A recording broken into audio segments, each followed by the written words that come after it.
চলে এলাম মালদ্বীপের জেটি টার্মিনালে, যেখান থেকে স্পিড বোট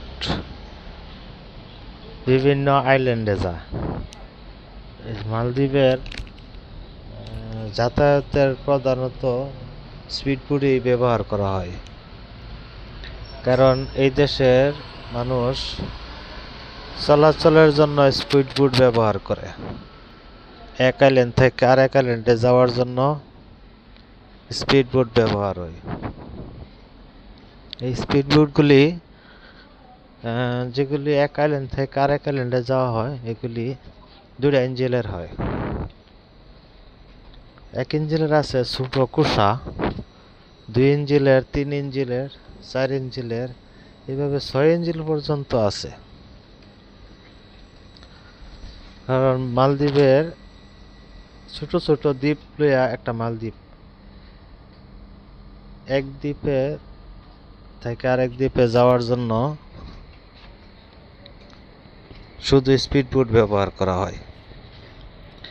আর বিদেশিরা যে দেশে ঘুরতে আসে, যারা পর্যটক, তারা স্পিড বোটে এই মালে শহর থেকে, মালে হয়েছে মালদ্বীপের রাজধানী, এই মালের শহর থেকে বিভিন্ন রিসোর্টে যাতায়াত করে এই স্পিড বোট দিয়া।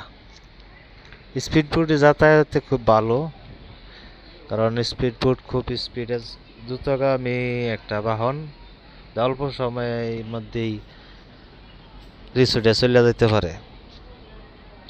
আর সাগরের মধ্যে স্পিড বোটে যাতায়াত করাটাও খুব আনন্দদায়ক, যা পর্যটকদের জন্য খুব ভালো হয়। হ্যাঁ, এই একটা বাংলাদেশি ভাই স্পিড বোটটা সকলে এই জায়গায় নিয়ে আসলো, থামাইলো, ওই যে আমার টাটা দিল।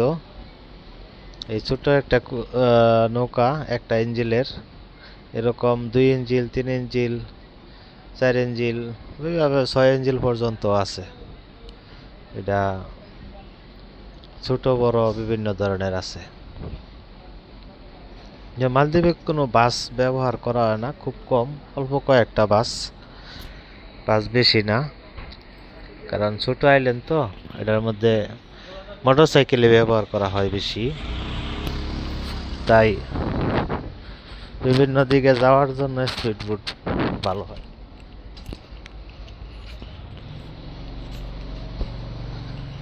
যারা মালদ্বীপে আসবেন স্পিড বোটে চড়তে পারবেন।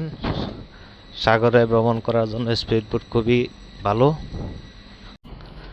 আজকের মধ্যে এখানেই শেষ করলাম। ভালো থাকবেন সবাই।